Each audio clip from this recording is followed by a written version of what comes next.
이민호는 2023년 22살의 나이에 논산훈련소에 입소했다. 디자인을 전공하는 대학생답게 그의 머릿속은 온통 화려한 색감과 기발한 아이디어로 가득했다. 하지만 훈련소의 풍경은 그의 상상과는 거리가 멀었다. 끝없이 펼쳐진 연병장, 각 잡힌 군복들, 쉴 새 없이 울리는 호루라기 소리. 모든 것이 낯설고 숨막혔다. 와, 진짜 군대 오긴 왔구나. 민호는 짧게 깎은 머리를 극적이며 중얼거렸다. 옆에 선 동기들은 긴장한 표정이 역력했다. 민호는 애써 태연한 척했지만 속으로는 기대 반, 걱정 반이었다. 3주차 훈련이 끝나갈 무렵 갑자기 행정반에서 연락이 왔다. 181번 훈련병 이민호, 지금 즉시 행정반으로. 네? 무슨 일인데요? 서류에 오류가 있어서 귀가 조치됐다가 재입대해야 한답니다. 어이없는 일이었다. 신분증 번호가 다른 훈련병과 겹쳤다는 황당한 이유였다. 민호는 억울했지만 어쩔 수 없었다. 훈련소 밖으로 나서는 그의 발걸음은 무거웠다. 집으로 돌아가는 길, 민호는 복잡한 심경이었다. 친구들은 군대 2번 가는 사이라며 놀려댔지만 민호는 웃을 수 없었다. 다시 찾은 논산훈련소는 여전히 낯설었다. 하지만 이번에는 달랐다. 민호는 더 이상 어리바리한 신병이 아니었다. 그는 이미 한번 경험해본 훈련 과정을 능숙하게 해냈다. 사격 훈련에서는 만발을 기록했고 화생방 훈련도 거뜬히 버텨냈다. 이야, 이민호, 너 군대 체질인가 보다? 동기들은 민호를 신기하게 쳐다봤다. 민호는 씩 웃으며 대답했다. 이 정도는 기본이죠. 하지만 그의 마음속에는 여전히 불안감이 남아있었다. 이번에는 또 무슨 일이 생길까? 4주차 훈련이 끝나고 민호는 서울시립도서관으로 배치받았다. 공익근무요원으로 복무하게 된 것이다. 도서관은 훈련소와는 전혀 다른 세상이었다. 조용한 분위기, 책 냄새, 은은한 조명, 모든 것이 평화로웠다. 민호는 이곳에서 새로운 삶을 시작할 수 있을 거라는 희망을 품었다. 안녕하세요. 저는 오늘부터 여기서 근무하게 된 이민호라고 합니다. 민호는 도서관 직원들에게 깍듯이 인사를 했다. 그의 맞은편에는 20대 후반으로 보이는 마르고 작은 체구의 남자가 앉아 있었다. 강태준, 민호의 사수였다. 그의 첫인상은 차갑고 깐깐했다. 그래, 잘 해보자고. 태준은 건성으로 대답했다. 그리고는 바로 민호에게 일을 시켰다. 여기 서가 정리 좀 하고 반납된 책들 제자리에 꽂아놔. 민호는 군말 없이 일을 시작했다. 하지만 태준의 지시는 끝이 없었다. 이봐, 여기 뭔지 안 보여? 똑바로 안 해. 대출증 발급은 왜 이렇게 느려? 손님이 기다리잖아. 태준은 사사건건 트집을 잡았다. 민호는 점점 지쳐갔다. 이게 군대보다 더 힘든 거 아니야? 그는 속으로 한숨을 쉬었다. 그때 옆자리에서 맑은 목소리가 들려왔다. 안녕하세요. 저는 김유나라고 해요. 같이 공익근무요원으로 일하게 됐어요. 유나는 밝고 활기찬 성격이었다. 그녀는 민호에게 먼저 다가와 말을 걸었다. 힘들죠? 저도 처음엔 그랬어요. 근데 익숙해지면 괜찮아요. 유나는 민호에게 도서관 업무를 친절하게 설명해줬다. 그녀 덕분에 민호는 조금씩 적응해 나갈 수 있었다. 하지만 강태준의 괴롭힘은 계속되었다. 그는 민호에게 자신의 개인적인 심부름까지 시켰다. 이민호 씨, 이거 내 집 근처 세탁소에 좀 맡겼죠. 가는 길에 커피도 한 잔 사오고. 민호는 어이가 없었지만 참았다. 공익근무요원은 의리 입장이었다. 괜히 문제를 일으켰다가는 불이익을 당할 수도 있었다. 네, 알겠습니다. 민호는 씁쓸하게 대답했다. 유나는 그런 민호를 안타깝게 바라봤다. 저 사람 원래 저래요. 너무 신경 쓰지 마세요. 그래도 이건 좀 너무하잖아. 내가 무슨 자기 개인 비서도 아니고. 민호는 분통을 터뜨렸다. 유나는 잠시 생각하더니 말했다. 우리 저 사람 골탕 먹일 방법 없을까요? 응? 어떻게? 민호 씨, 그림 잘 그리잖아요. 저 사람 캐리커처 같은 거 그려서 인터넷에 올려보는 건 어때요? 민호는 눈을 번뜩였다. 좋은 아이디어였다. 그는 틈틈이 태준의 모습을 스케치했다. 과장된 표정과 우스꽝스러운 몸짓. 그림은 점점 더 익살스러워졌다. 며칠 후 민호는 완성된 그림을 자신의 SNS에 올렸다. 제목은 우리 동네 밉상 진상. 그림은 순식간에 화제가 되었다. 많은 사람들이 그림을 보고 웃음을 터뜨렸다. 키키키윽 이거 완전 우리 부장님인데? 싱크로율 100%. 작가님, 다음 편도 기대할게요. 댓글이 쏟아졌다. 민호는 뿌듯했다. 하지만 동시에 불안하기도 했다. 이러다가 들키면 어떡하지? 다음날 도서관 분위기는 평소와 달랐다. 직원들은 수군거렸고 태준은 얼굴이 시뻘개져 있었다. 이민호, 너 이리 와봐. 태준은 민호를 보자마자 소리를 질렀다. 민호는 직감했다. 들킨 것이다. 너 인터넷에 이상한 그림 올렸지? 그거 당장 내려. 무슨 그림 말씀하시는 건데요? 민호는 시치미를 뗐다. 하지만 태주는 이미 모든 것을 알고 있었다. 내가 모를 줄 알아? 너 내일부터 여기 나올 생각하지 마. 태주는 씩씩거리며 민호에게 징계를 주겠다고 협박했다. 민호는 앞이 캄캄했다. 이대로 끝인가? 그때 유나가 나섰다. 저기요, 강태준 씨, 그거 아세요? 공익근무요원한테 개인적인 심부름 시키는 거 불법이에요. 유나는 또렷한 목소리로 말했다. 태주는 당황한 기색이 역력했다. 뭐라고? 그리고 명예훼손으로 고소하시려면 하세요. 저희도 맞고소할 거니까. 유나는 민호의 그림을 캡처한 자료와 태준의 갑질을 증명할 녹음 파일을 증거로 제시했다. 태준은 말문이 막혔다. 너희들. 태준은 부들부들 떨었지만 더 이상 아무 말도 하지 못했다. 민호는 놀란 눈으로 유나를 바라봤다. 유나야, 너 걱정 마. 민호씨, 내가 다 알아봤어. 저 사람 우리한테 함부로 못해. 유나는 씩 웃으며 민호를 안심시켰다. 그날 이후 태주는 민호에게 더 이상 갑질을 하지 못했다. 하지만 그의 평판은 이미 바닥에 떨어졌다. 도서관 직원들은 태준을 멀리했고 그는 결국 다른 곳으로 전출되었다. 민호는 남은 공익근무 기간을 무사히 마쳤다. 유나와는 좋은 친구가 되었다. 그들은 함께 그림을 그리며 서로의 꿈을 응원했다. 민호씨, 제대하면 뭐 할 거예요? 글쎄, 일단 복학해야지. 그리고 계속 그림을 그리고 싶어. 멋지다. 꼭 훌륭한 디자이너가 될 거예요. 고마워, 유나야. 너도 꼭 꿈을 이루길 바라. 민호는 유나의 격려에 힘을 얻었다. 그는 더 이상 군대와 도서관에서의 불쾌한 기억에 얽매이지 않았다. 대신 그는 자신의 미래를 향해 나아갔다. 시간이 흘러 민호는 대학을 졸업하고 작은 디자인 회사에 취직했다. 그는 여전히 틈틈이 그림을 그렸다.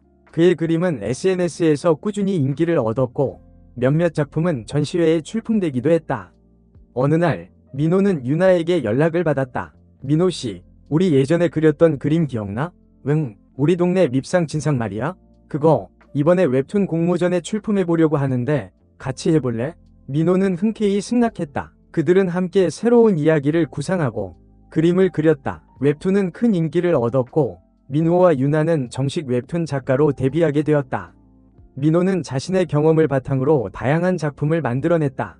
그의 작품은 유쾌하면서도 날카로운 풍자를 담고 있었다. 그는 사회의 부조리함과 불공평함에 대해 이야기했고 많은 사람들의 공감을 얻었다. 어느 인터뷰에서 민호는 이렇게 말했다. 저는 군대와 공익근무 시절의 경험을 통해 세상을 배웠습니다. 힘들고 어려운 시간이었지만 그 경험이 저를 성장시켰고 제 작품의 밑거름이 되었습니다. 민호는 더 이상 과거의 불행에 갇혀있지 않았다. 그는 자신의 상처를 예술로 승화시켰고 세상과 소통하는 방법을 찾았다. 그의 이야기는 많은 사람들에게 희망과 용기를 주었다. 그리고 그는 깨달았다. 때로는 가장 어두운 터널 속에서 가장 밝은 빛을 발견할 수 있다는 것을. 그리고 그 빛은 우리 자신의 내면에 있다는 것을. 민호는 오늘도 캔버스 앞에 앉아 그림을 그린다. 그의 붓끝에서 새로운 세상이 펼쳐진다. 그의 그림 속에는 희망과 절망, 웃음과 눈물, 그리고 삶의 진실이 담겨 있었다. 그는 그림을 통해 세상과 소통했고 사람들의 마음을 위로했다. 어느 날 민호는 전시회에서 우연히 최진우를 만났다. 논산훈련소에서 자신을 따뜻하게 대해주었던 소대장이었다. 이민호 훈련병 아니야? 소대장님, 정말 오랜만입니다. 최진우는 여전히 늠름한 모습이었다. 그는 민호의 작품을 둘러보며 감탄했다. 그림 정말 멋지다. 군대에서 그렇게 힘들어하더니 이렇게 훌륭한 작가가 되었구나. 다 소대장님 덕분입니다. 그때 따뜻한 말씀 해주셔서 정말 감사했어요. 무슨 소리야. 네가 스스로 잘 해낸 거지. 최진우는 민호의 어깨를 두드리며 격려했다. 민호는 왠지 모를 뭉클함을 느꼈다. 소대장님, 혹시 강태준이라고 기억하세요? 강태준? 아, 그 도서관에서 너 괴롭혔다는 녀석? 네, 맞아요. 그 녀석 결국 다른 곳으로 쫓겨났어요. 잘 됐네. 그런 녀석은 혼쭐이 나야 돼. 최진우는 통쾌하게 웃었다. 민호도 따라 웃었다. 소대장님, 저 사실 군대 2번 갔다 왔어요. 뭐? 진짜? 네. 신분증 번호 오류 때문에. 정말 억울했어요. 세상에 그런 일도 있구나. 고생 많았다. 최진우는 민호를 진심으로 위로했다. 민호는 최진우와의 만남을 통해 과거의 상처를 완전히 극복할 수 있었다. 그는 더 이상 피해자가 아니었다. 그는 자신의 경험을 통해 성장했고 더 강해졌다.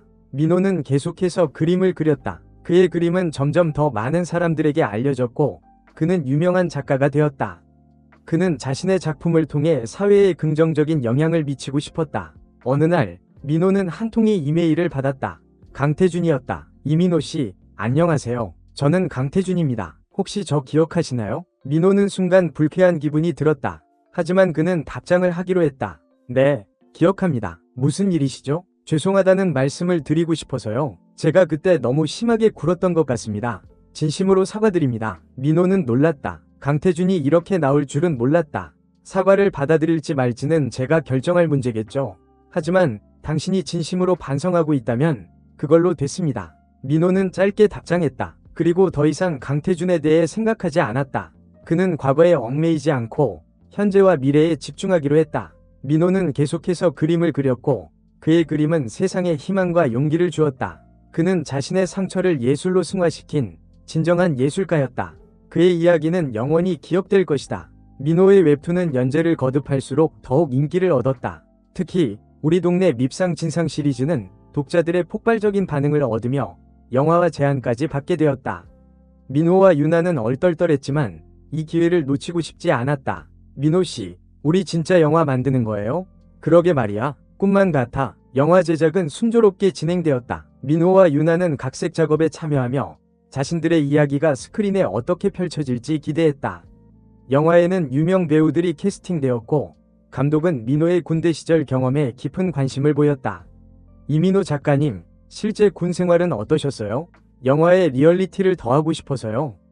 한마디로 부조리의 연속이었죠. 훈련소에서는 어이없는 이유로 재입대를 해야 했고 공익근무 중에는 상사의 갑질에 시달려야 했어요.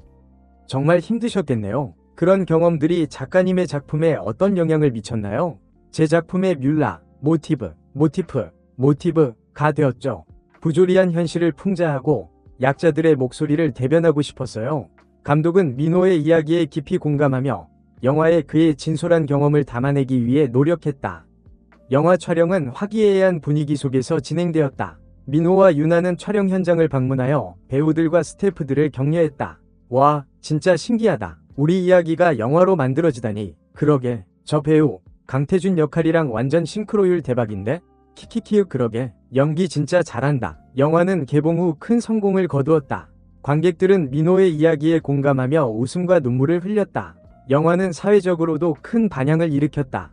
군대와 공공기관의 부조리 문제를 다시 한번 수면 위로 끌어올렸고 개선을 요구하는 목소리가 높아졌다. 민호는 영화의 성공에 힘입어 더욱 유명해졌다. 그는 각종 인터뷰와 강연 요청에 시달렸고 그의 작품은 해외에서도 번역 출간되었다. 어느 날 민호는 한 통의 편지를 받았다. 발신인은 익명이었다. 이민호 작가님, 저는 작가님의 웹툰과 영화를 보고 큰 용기를 얻었습니다. 저도 군대에서 부당한 일을 겪었지만 아무에게도 말하지 못하고 혼자 끙끙 앓았습니다. 하지만 작가님의 작품을 보고 저만 그런 것이 아니라는 것을 알게 되었습니다. 그리고 이제는 저도 용기를 내어 세상에 맞서 싸우려고 합니다. 감사합니다. 민호는 편지를 읽고 뭉클한 감동을 느꼈다. 자신의 작품이 누군가에게 희망과 용기를 줄 수 있다는 사실에 큰 보람을 느꼈다. 그는 앞으로도 계속해서 그림을 그리고 이야기를 만들어 나갈 것이다.